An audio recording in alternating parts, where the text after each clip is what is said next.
बिस्मिल्लाहिर्रहमानिर्रहीम अस्सलाम वालेकुम। आप इजी वीज़ा यूट्यूब चैनल देख रहे हैं। हमारी कोशिश होती है चैनल के थ्रू कि आप लोगों को वन वे और दी अदर तमाम वो रास्ते बता दिए जाएं, तमाम आपको तरीक़ाकार बता दिया जाए कि किस तरीके से आप अपनी अगर इमिग्रेशन करवाना चाहें, सेकंड पासपोर्ट लेना चाहें, बाहर जाना चाहें, एक नई ज़िंदगी शुरू करना चाहें, यूरोप में रहना चाहें, तो आप कैसे और कहाँ के लिए अप्लाई कर सकते हैं या किसको टारगेट कर सकते हैं। यहाँ पर हम जिन लोगों से बात कर रहे हैं उनमें कुछ ना कुछ बात होनी चाहिए। मतलब फॉर एग्जांपल अगर इस चैनल पे जो आते हैं उनमें कुछ ना कुछ बात होनी चाहिए।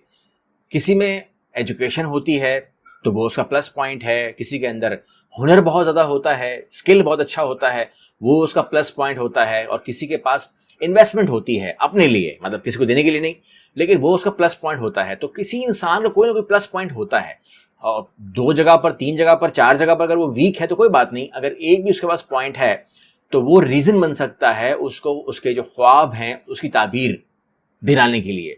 तो अगर कोई आदमी ये कह दे कि ना मेरे पास एक्सपीरियंस है, ना तालीम है, ना कोई इन्वेस्टमेंट है, ना कोई हुनर है, ना कोई मेरे में काबिलियत है, ना मैं किसी काम का हूं, तो फिर ऐसे आदमी को आप सपोर्ट नहीं कर सकते, ऐसे आदमी को चैनल सपोर्ट नहीं कर सकता। ऐसे आदमी को ये तो हो सकता है कि कोई उसको चीट कर जाए, क्योंकि उसको कोई भी बोल सकता है कि जी मैं आपको भिजवा दूंगा डन पे, ये वो तो एक आपको पता है कि स्टोरीज होती हैं जिसमें दोनों एक दूसरे को चीट कर रहे होते हैं। यानी क्लाइंट भी चीट कर रहा होता है और कंसल्टेंट तो नहीं कहना चाहिए, एजेंट भी चीट कर रहा होता है। तो वो तो एक अलग स्टोरी है जो आप देखते रहेंगे मार्केट में, और वो ड्रामा चलता रहेगा, हमेशा ही चलता रहेगा, जिंदगी भर चलता रहेगा, क्योंकि दोनों ही एक दूसरे को बेवकूफ़ बनाने की कोशिश कर रहे होते हैं। लेकिन हम जो बात कर रहे हैं वो ये कि जेन्युइनली सही तरीके से, लीगल तरीके से आप कैसे अपना आप को इस काबिल कर सकते हैं कि आप कहीं पर अपने आप को करें। लेकिन अगर आप में एजुकेशन की कमी है तो फिर क्या करें, और अगर आपके कोई एज का मसला है तो क्या करें, अगर आपको फैमिली के साथ रेजिडेंट करना है, पीआर लेना है तो क्या करें। तो ये तमाम चीज़ें हम उन बातों की बात कर रहे हैं। अब हम उनकी बात कर रहे हैं जो थोड़ी बहुत इन्वेस्टमेंट करके, या as compare to other part of the world कम इन्वेस्टमेंट करके, इन्वेस्टमेंट अपने ऊपर करके, अपनी ज़ात के ऊपर करके, जो बेरेबल होती है इस माशरे के अंदर, जो अभी इस टाइम बेरेबल है, जो मिडिल क्लास कर सकते हैं, मैं उनकी बात कर रहा हूँ।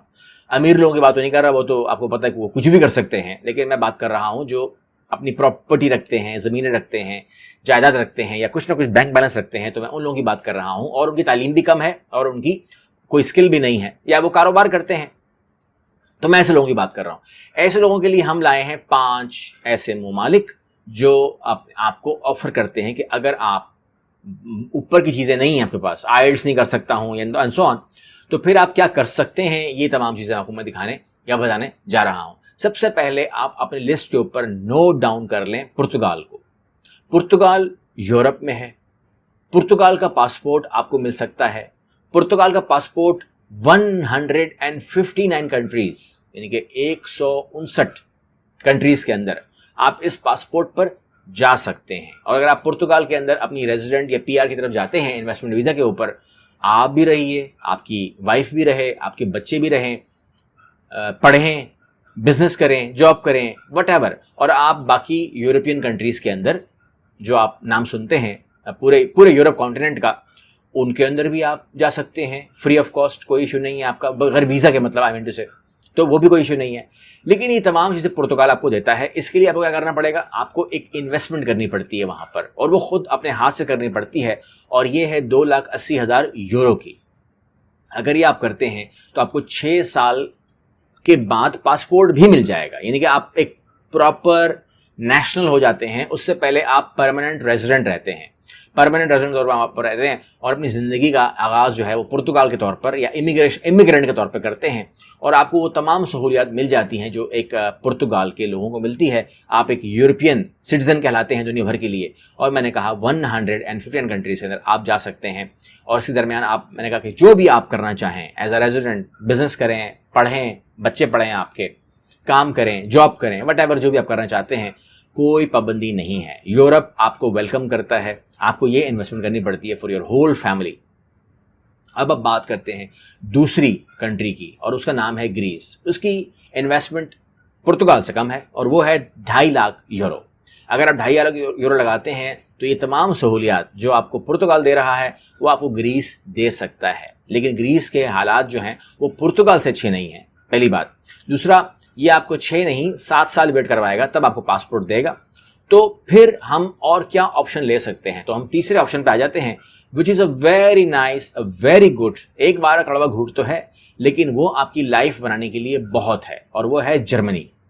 जर्मनी भी आपको परमानेंट रेजिडेंसी ऑफर करता है, पीआर देता है, पासपोर्ट देता है, बिजनेस करो, जॉब करो, रहो, पढ़ो, और पढ़ना भी वहाँ पर आपको पता है बच्चों का फ्री होता है। तो बहुत सारे फायदे जो हैं वहाँ पर आपको मिल जाते हैं, और फिर सैलरीज बहुत हाई हैं, यानी कि आप वहाँ पर अगर जॉब भी करोगे तो salaries very very very high as compare to other European country. Even लोग यूरोपियन वहाँ पर जॉब करने आते हैं, और ये लोग कहते हैं कि आपको जो इन्वेस्टमेंट करनी पड़ेगी वो 3,60,000 यूरो की है। तो अगर आप 2,80,000 के करीब खर्च करने लगे हो तो फिर आप 3,60,000 करके आप जर्मनी ले सकते हो, and that is very good offer, I mean to say, ठीक है ना। थोड़ा सा उसको बढ़ा दें तो बात अच्छी बन सकती है। और फिर हम आगे बात करेंगे मॉन्टेनिग्रो की। मॉन्टेनिग्रो के अंदर भी आप अप्लाई कर सकते हैं, और ये भी एक यूरोपियन कंट्री है, शेंजन नहीं है मगर यूरोपियन है, पुरसकून है, पुरअमन है, और इसके अंदर आपको करने पड़ते हैं 3.5 लाख यूरो। ये भी आपको बहुत जल्द पासपोर्ट ऑफर करता है, ये भी आपको जॉब, बिजनेस, तमाम चीज़ों की ऑफर करता है, ये भी आपको रेजिडेंस देता है। लेकिन अगर आप मॉन्टेनिग्रो के लिए सोच रहे हों तो फिर मैं उन लोगों से भी ये कहूँगा कि आप अगर मॉन्टेनिग्रो को टारगेट करते हैं तो you should move toward Germany. 10,000 euro का फ़र्क है, कोई इतना बड़ा फ़र्क नहीं है। लेकिन आखिर में हम उन लोगों से भी बात कर लेते हैं जो लोग कहते हैं कि जी ये पैसे भी ज़्यादा है, मतलब वो भी ज़्यादा है, 2,80,000 भी ज़्यादा है, 2.5 लाख भी ज़्यादा है, 3,60,000 तो बहुत ज़्यादा है। तो मुझे कोई कम में कोई हो सकता है यूरोपियन में कि ये तमाम चीज़ें जो आपने कही हैं मुझे मिल जाएं? तो 1,35,000 यूरो में, 1,35,000 यूरो में भी आपको ये तमाम चीज़ें मिल सकती हैं मोल्दोवा के अंदर। बहुत ही शानदार कंट्री, बहुत ही सहूलत, अच्छा पासपोर्ट, स्ट्रॉन्ग पासपोर्ट, जॉब करें, बिजनेस करें, पढ़ें, रहें, पीआर लें, परमानेंट रेजिडेंट तो मिल चुकी है आपको, अपनी जॉब करें और अपनी ज़िंदगी गुजारें। Moldova is a very nice country, तो उसके लिए, और उसके मुताबिक 1,35,000 इज़ वेरी रीजनेबल, मतलब बहुत ही कम है, और पूरी फैमिली कवर करती है। This is very good. तो मैंने आपको एक खाका दिया है कि अगर आप कमज़ोर हैं किसी मामले में, पढ़ाई में या एजुकेशन में, या उम्र का मामला हो चुका है, या व्हाट्सएवर जो भी है, तो आप इन कंट्रीज़ को टारगेट करें। अब आपने आगे करना क्या है? आगे आपने ये करना है कि आप फॉर एग्जाम्पल पुर्तगाल है, तो पुर्तगाल में आप कांटेक्ट करके पुर्तगाल के लिए इन्वेस्टमेंट वीज़ा जो है वो आप कर सकते हैं। इसके अंदर और वीज़े भी हैं, गोल्डन वीज़े भी आते हैं, और वीज़े भी आते हैं, उसके बारे में हम बात करने वाले हैं आने वाली वीडियोज़ के अंदर, तो वो भी कवर कर दूंगा इंशाल्लाह, बहुत जल्द कवर कर दूंगा। आपको करना क्या है? बस सिंपल सी बात यह है कि चैनल को सब्सक्राइब करके रखें और डेली वीडियो हासिल करते रहें। अगली वीडियो मिलते हैं इंशाल्लाह। अल्लाह हाफिज़।